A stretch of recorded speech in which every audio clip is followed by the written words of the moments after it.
Halo semuanya, gue Galidia Pratama dan selamat datang di podcast Harian Dosen episode keberapa, gue lupa. Dan gue masih belum tahu ini tagline-nya apaan. Jadi mohon maaf ya teman-teman ya. Ya, walaupun namanya podcast Harian Dosen, tapi gue jujur tidak membuatnya harian.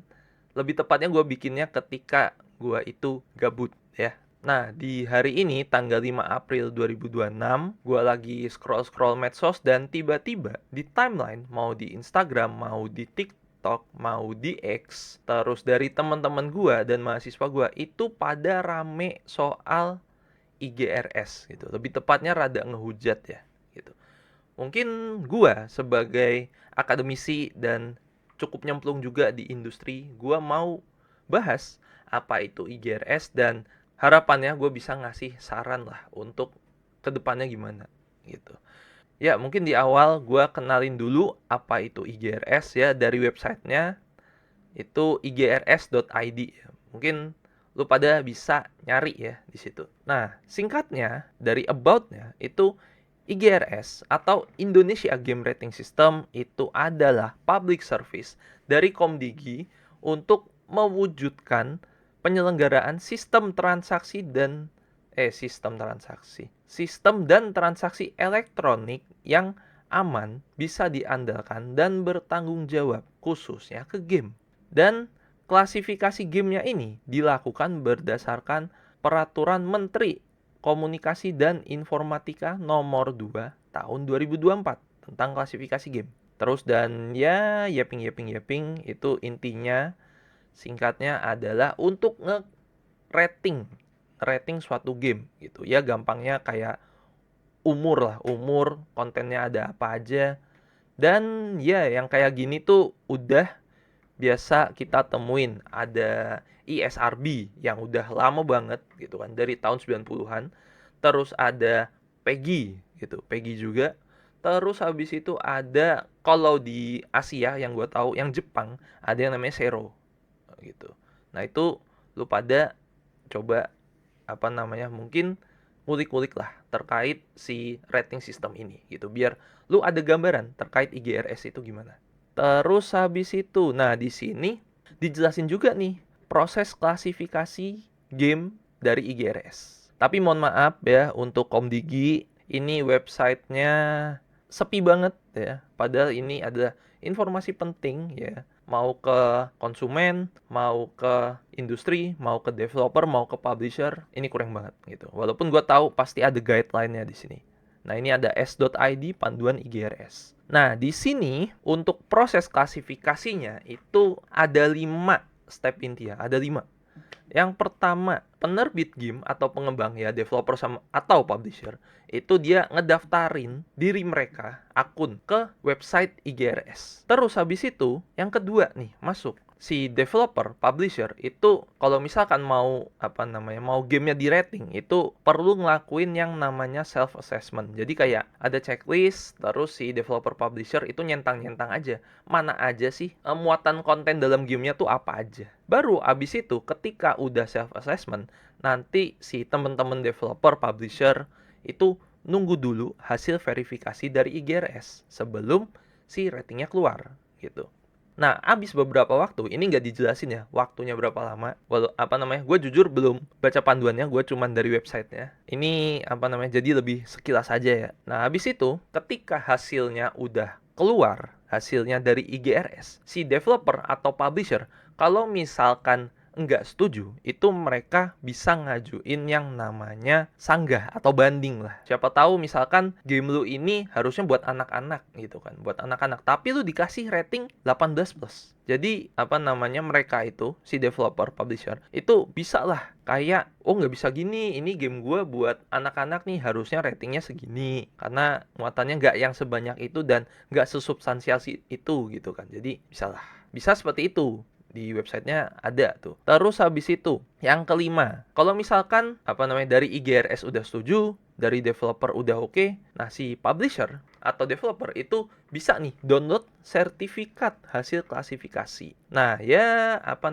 singkatnya kalau misalkan udah selesai hasil verifikasi itu udah final dan bisa ditempelin ke promosional material atau ya packaging atau apapun, mau di online online marketplace gitu. Nah, itu bisa ditampilin kalau gamenya dapat rating IGRS segini gitu kan. Misalkan ada rating A, B, C gitu, tampilin. Dan biasanya ya udah dicek lah di pasarnya Indonesia. Untuk IGRS sendiri dia itu punya ratingnya masing-masing gitu. Seperti yang tadi gue sebutin, ada ESRB, ada PEGI, ada Zero. Itu dia base-nya kan umur, tapi dia penamaannya agak beda gitu kan. Mungkin ada Everyone atau apa. Biasanya ada Mature atau kalau di Zero ada Z kalau nggak salah ya. Nah, di sini untuk IGRS dia itu untuk rating umur ada 5 ya. Ada 5 atau 6 sebenarnya. Nah, mungkin yang pertama 3+, habis itu ada 7+, habis itu ada 13+, ada 15+, dan 18+. Dan di sini ada penjelasannya kenapa 3+, kenapa 7+, 13+, 18+. Dan satu lagi ada konten terlarang atau di sini disebutnya refuse classification. Itu karena ya mungkin kontennya sudah bisa dibilang nggak sesuai dengan value yang dikasih di undang-undang di Indonesia lebih tepatnya. Terus abis itu ada klasifikasi konten. Ya, ini semacam di dalam gamenya ini ada konten apa aja ya, sebagai justifikasi juga kenapa gamenya itu bisa dapat rating usia yang gue sebutin tadi. Ada horor, ada interaksi daring, penampilan tokoh, kekerasan, seksualitas pornografi, simulasi judi, rokok, narkotika, alkohol, darah, mutilasi, bahasa kasar. Ya, itu bahasa Indonesia ya gitu. Mungkin kalau di Inggrisin ya udah ada horror, ada online interaction, sampai ke language. Ya kurang lebih kalau dari sini ya mirip-mirip ya, kayak ESRB, PEGI, Zero. Tapi yang ini ya udah menyesuaikan dengan regulasi Indonesia. Oke, gua lanjut ke cerita singkat terkait IGRS dari ini ya, dari beberapa mahasiswa, dan mahasiswa gue ini nyeritain dia yang dia rasain dari dia sama developer lain yang memang rekanannya gitu. Si mahasiswa gue ini ya udah nyemplung juga ke industri game. Beberapa kelompok mahasiswa gue gamenya udah masuk ke Steam, udah coba diklasifikasiin juga di IGRS, dan ya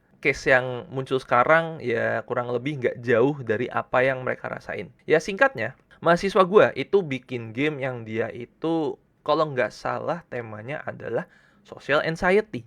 Itu kan, social anxiety remaja. Terus abis itu di barengan sama dia itu ada juga developer yang udah established di Indonesia. Ada banyak sebenarnya. Di tahun lalu ya, di 2025 itu tuh ada yang juga minta di ratingin pakai kaidahnya si IGRS. Dan hasilnya apa? Hasilnya itu dari self assessment ya, itu tuh gak sesuai semua. Jadi yang gamenya mahasiswa gua ini dapat rating kalau nggak salah 18+, tinggi banget. Dan ada juga game dari developer lain yang dia itu sebenarnya bukan yang ini ya dewasa banget, bahkan kayaknya kalau nggak salah representasinya cocok untuk anak-anak, tapi dia ratingnya tinggi, jadi kayak kerasa masih banyak miss dari ratingnya. Dan akhirnya memang ya si IGRS ngasih opsi sanggah gitu. Jadi biar biar ya lebih sesuai justifikasi gitu-gitu. Dan gue lupa berhasil apa kagak. Ya harapannya sih berhasil ya. Jadi apa yang lu pada lihat di internet itu tuh di tahun lalu mahasiswa gue udah rasain, developer lain udah rasain, dan mulai rame lagi ya karena si IGRS. Mungkin kalau lu pada cek di Steam lah paling simpel, itu game-game yang populer udah punya nama, itu mereka udah di rating dan udah muncul juga di Steam page-nya. Ya walaupun gue lihat kayaknya sebagian besarnya itu masih nggak sesuai. Tadi sebelum gue ngecek itu tuh Grand Theft Auto 5 itu dia ratingnya kayaknya masih yang untuk anak-anak remaja. Padahal ya dari kontennya kita tahu lah Grand Theft Auto 5 dewasa banget, dan ya harusnya 18+, tapi dia 3+ gitu kan. Terus sekarang ya tadi beberapa ya menit lalu gue cek udah bener gitu. Walaupun ya yang dibenerin ini masih dalam proses ya. Kayak tadi gue lihat tuh, apa namanya, yang Upin Ipin tuh. Upin Ipin yang ya game proudnya Malaysia gitu kan. Dia di ratingnya 18 plus ya, dengan klasifikasi yang rada aneh ya, horor. Dan apa namanya, ya walaupun buat anak-anak, itu gue tahu buat anak-anak, tapi kenapa bisa 18 plus? Ya gue belum ini sih, belum nyobain gamenya karena ya harganya mohon maaf mahal. Tapi nanti ya gue kayaknya coba kulik-kulik lagi untuk gimana aja sih yang masih di miss, ratingnya masih salah lah. Nah, dari ceritanya ya udah singkat doang. Gue nggak punya banyak cerita sebenarnya, tapi ya inilah, udah lu pada mungkin udah ada gambaran lah, udah ada gambaran ini ceritanya gimana kok bisa begini. Tapi nggak ada kronologi di dalamnya ya, jadi mohon maaf. Itu tadi kan cerita singkat ya dari warga di sekitar gue. Dan kali ini gue mau nge-highlight terkait kenapa IGRS bagus, kenapa buruk, dan nanti harapannya gue bisa ngasih saran lah untuk IGRS ini ke depannya. Dan mungkin untuk bagusnya si IGRS itu dia oke, udah punya rating sistem yang sesuai sama value-nya Indonesia. Dan mungkin dari cerita-cerita yang gue lihat di podcast media Indonesia gitu kan. Podcast media Indonesia. Iya benar. Tapi nama medianya bukan media Indonesia ya. Ya ada lah gitu. Mungkin lu pada bisa cari di internet. Nah, itu udah ngebahas juga dan apa namanya, ada penjelasan juga dari orang IGRS. Rating-ratingnya ini oke, udah Indonesia banget lah.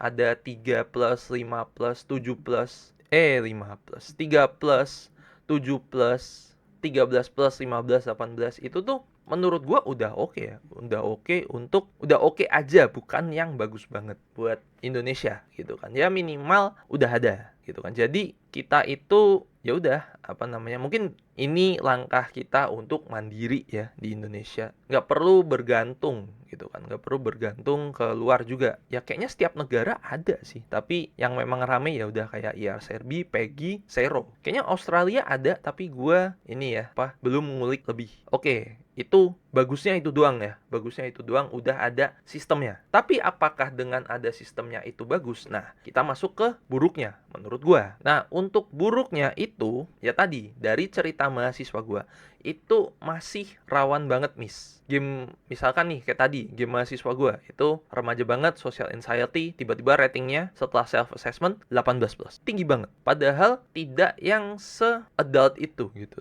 Tidak yang seadat itu, tidak yang semengerikan itu. Dia itu ya representasi remaja yang dia bisa bilang cukup depressing, tapi bukan yang mature banget. Jadi kayak akhirnya apa namanya, minta banding lah. Ya ini sih, jadi kayak wah prosesnya panjang nih, nunggunya lama nih. Terus abis itu IGRS ini yang jujur masih gue bingung, itu dia itu purpose-nya untuk apa? Untuk informasi doang ya, untuk informasi ke tuh consumer kayak gue dan teman-teman gue yang lain, atau dia itu semacam ya kayak patokan untuk ngeset, oh ini dengan rating seperti ini apakah akan dibatesin gitu. Jadi kayak wah udah ada rating nih, jadi apa namanya, gue nggak bisa beli ini. Ya wajarnya memang begitu, tapi kan apa namanya ya, klasifikasi ini untuk memastikan oh yang boleh mainin ini tuh hanya orang dengan klasifikasi umur sekian gitu. Kalau gitu doang nggak apa-apa. Tapi kan ya kita tahulah dengan kondisi kita sekarang ya banyak banget. Jadi ada, oh lu dicap gini, berarti lu nggak boleh. Dan dipaksa gitu. Jadi kan ini ya agak membatasi ya. Dan lagi membatasi ini juga akhirnya punya pengaruh ke industri. Jadi, oh ada rating yang bisa apa namanya, kemungkinan buruknya. Oh ada rating segini yang bisa beli segini, ada ribet lagi. Jadi orang males buat main game, buat beli lah. Dan sekarang ya, terutama di Indonesia, itu apa namanya, industri gamenya memang lagi berkembang ya, lagi berkembang. Tapi ya kalau kita lihat, atau mungkin dari POV gue, itu tuh orang-orang masih yang kayak segen buat beli game full price. Minat dan daya belinya aja bukan yang banyak banget, bukan yang gede banget. Lu jangan apa namanya, belum bisa dibandingin sama yang kayak negara-negara berkembang lain lah yang udah ada rating sistemnya gitu. Kita masih belum yang sejauh itu gitu kan. Nah, tiba-tiba ada rating, makin ketar-ketir, industrinya was-was, yang consumer makin mikir gitu loh. Jadi apa namanya ya, si IGRS ada potensi ke sana menghambat gitu loh. Terutama ya kalau emang nanti akhirnya dibatasi nih, ya udahlah, satu lagi industri yang mulai sepi lagi gitu. Jujur gua ini ya udah mulai seneng ketika mahasiswa gua misalkan gua rekomen game apa, mereka main, atau sebaliknya mahasiswa ngerekomen gua game ke gua beli, oke, udah nguntungin, terutama kalau Indonesia. Nah, kalau misalkan dibatasi gini ya udah makin males. Apalagi mau gamenya lagi promo kayak mau apapun, tapi dengan dibatesinnya ini kemungkinan akan jadi males orang, jadi males main game, males beli dah. Jadi intinya ya IGRS ini memang masih perlu banyak yang dipikirin lah gitu. Atau mungkin IGRS ini bukan suatu prioritas untuk sekarang.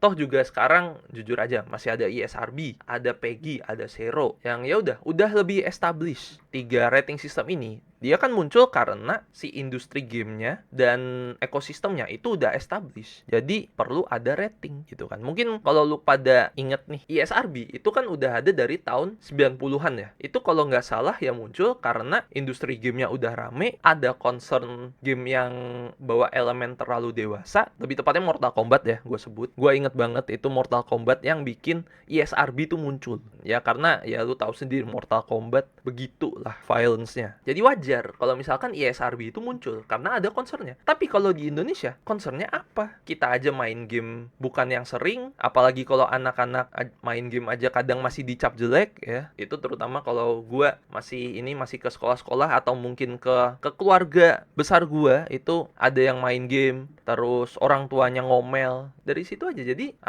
oke, rating system itu bisa membantu, cuman kan udah ada banyak nih. Toh balik lagi juga ke usernya kan, mau pilih patokan yang mana gitu. Indonesia mungkin bisa collab sama yang udah ada. Mungkin untuk sekarang ya IGRS sebaiknya memang perlu banyak dikulik lah gitu. Perlu banyak dikulik ya, kayak gimana ngejalaninnya, yaitu ya collabnya. Mungkin yang gue tahu ya IGRS ini ada 2 pihak nih yang terkait gitu. Jadi ada Komdigi sama ada Asosiasi Game Indonesia yang memang 2 inilah yang perlu concern ke sini. Mungkin yang lebih gede harusnya AGI sih, karena mereka yang emang ya udah asosiasi game. Ya itulah intinya ya untuk IGRS. Semoga si rating sistemnya ya bisa lebih proper ke depannya ya, dengan teknis yang lebih established ya. Mungkin lu bisa berkaca lah dari rating sistem yang luar gitu kan. Dari rating sistem yang luar udah banyak banget, lu mau ngikutin yang mana gitu. Kalau mau aman ya SRB, atau kalau mau yang deket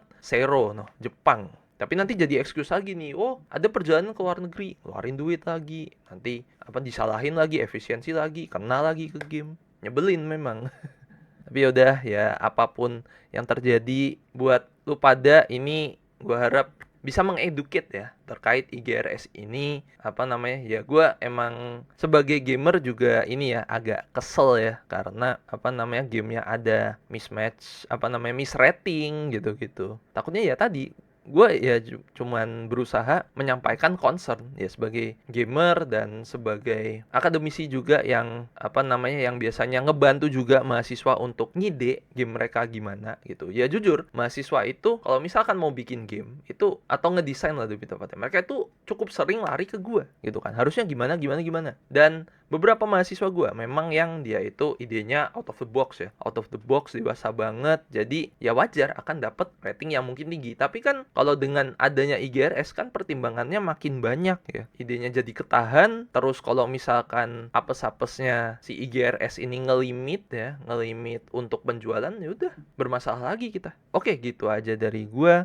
Semoga apa yang gue sampein bisa ngasih lu cukup insight. Dan kalau misalkan lu ingin diskusi, langsung aja komen atau reach out ke medsos gue feel free di situ. Oke, gitu aja dari gue. Thank you dan sampai jumpa di konten-konten gue berikutnya.